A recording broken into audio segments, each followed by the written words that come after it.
اسلام جو ہے اس کے اندر عقیدہ بھی ہے، عبادات بھی ہیں، معاملات بھی ہیں، سارا جتنا جو دین ہے نا پورے کے پورے دین کو اسلام کہا گیا. ان الدین عند اللہ الاسلام یا ایھا الذین آمنوا ادخلوا فی السلم کافۃ. پورا دین جو ہے نا عقیدہ، عبادت، معاملہ، اخلاق، سلوک، یہ جو کچھ ہے سارے کا سارا ہی اسلام ہے. یہ دین اسلام ہے. اور دوسرا یہ ہے کہ تمام انبیاء کے دین کو اسلام کہا گیا ہے. تو پھر یہ جو آیت ہے کہ تمام انبیاء کا دین ایک تھا لیکن شریعتیں مختلف تھی، تو اس کا کیا مطلب ہے؟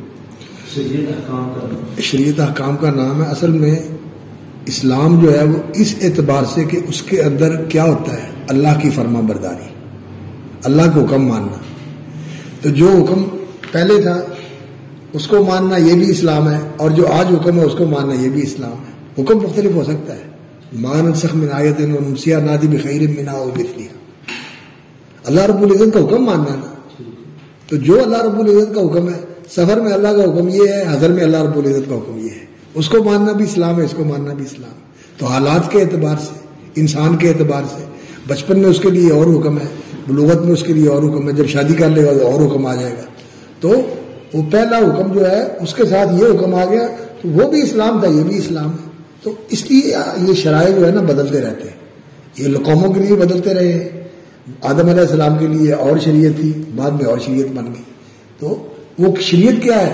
اللہ کے حکم کی تعمیل اور اس کو ماننا، یہ اسلام ہے. یہ اسلام جو ہے وہ سارے نبیوں کا ایک ہی دین رہا ہے، اللہ کا حکم ماننا، جو حکم آ گیا اس کو ماننا.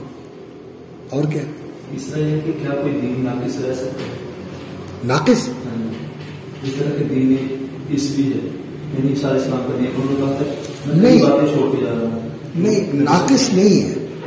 وہ اصل میں اللہ رب العزت نے جو دین دیا ہے نا، یہ ہر زمانے کے اندر ان لوگوں کی جو صلاحیت تھی اور جو ان کا میدان عمل تھا اس کے اعتبار سے اللہ رب العزت نے ان کو دین دیا. جو ان کی صلاحیت تھی عقلی، عملی، فکری، اس صلاحیت کے اعتبار سے، اور جو ان کا میدان عمل تھا اس کے اعتبار سے اللہ رب العزت نے ان کو وہ دین دیا. لیکن یہ دین جو ہے اللہ رب العزت نے اس کو کہا الیوم اکملت لکم دینکم، آج میں نے تمہارا دین کامل کر دیا ہے. اس لیے کہ اس دین نے اب آنے والے سارے زمانوں کے لیے رہنا ہے اور ہر قسم کے انسانوں کے لیے. وہ صرف بنی اسرائیل کے لیے تھا، تو بنی اسرائیل بھی محدود تھے اور زمانہ بھی ان کا محدود تھا. اور یہ جو ہے یہ دنیا کی ساری اقوام کے لیے ہے اور آنے والے سارے زمانوں کے لیے ہے. تو اللہ رب العزت نے اس کو کامل کر دیا ہے، اس میں کمال آ گیا ہے. تو اس وقت وہی کامل تھا، لیکن اس میں اور اضافہ کر کے اور اضافہ کر کے اور اضافہ کر کے اللہ رب العزت نے اب اس کو درجہ کمال تک پہنچا دیا ہے. جب انسان پیدا ہوتا ہے تو اس وقت بھی وہ کامل ہوتا ہے جب پیدا ہوتا ہے. تو پھر جب 8-9 سال کی عمر میں ہوتا ہے اس وقت بھی وہ کامل ہوتا ہے. جب بالغ ہو جاتا ہے تو اس وقت بھی وہ کامل ہوتا ہے. اور جب اس کی عقل پختہ ہو جاتی ہے، باشعور ہو جاتا ہے، اس وقت بھی وہ کامل ہوتا ہے. تو یہ کمال جو ہے نا یہ بڑھتا رہتا ہے. اس وقت اس کو ناقص نہیں کہا جائے گا، اس وقت کے لحاظ سے وہ کامل ہے. لیکن آنے والے وقتوں کے لحاظ سے تو اس میں ابھی اور کمال آنے والا ہے. تو اس کو ناقص نہیں کہنا چاہیے، اس کو کہنا چاہیے کہ وہ اس وقت کامل تھا اور بعد میں اور کامل ہو گیا.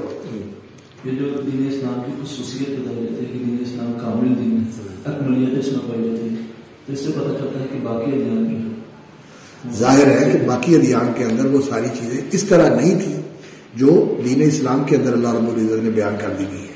بعض چیزیں بیان نہیں ہوئی اور بعض چیزیں جو ہے نا وہ اللہ رب العزت نے وہاں رکھی نہیں ہے. جیسا کہ اب رخصت بھی ہے اور عزیمت بھی ہے. ہمارے دین کے اندر اللہ رب العزت نے رخصت بھی رکھی ہوئی ہے، عزیمت بھی رکھی ہوئی ہے. اور بعض جگہ تھا ان کے لیے عزیمت ہی رخصت نہیں تھی، رخصت نہیں تھی ان کے لیے. تو ہمارے لیے ساتھ رخصت بھی آ گئی ہے، تو اس میں کمال آ گیا نا. ان کے لیے بعض چیزوں کے اندر عزیمت ہی تھی، رخصت نہیں تھی. تو یہ شدت والا پہلو تھا. جیسے کہ لا تحمل علینا اسرا کما حملته الذین من قبلنا ویضع عنہم اسرهم والاغلال التی کانت علیہم. تو یہ چیزیں ان کے لیے جو ہے نا بات شدت کی تھی، اس لیے ان کے امتحان کے لیے وہ جو ان کے اندر وصف تھا نا تھوڑا سا تمرد کا اور اناد کا، اس کے لیے اللہ رب العزت نے ان کے لیے نا اس کے پیش نظر ان کے لیے کوئی سختی والے احکام رکھے۔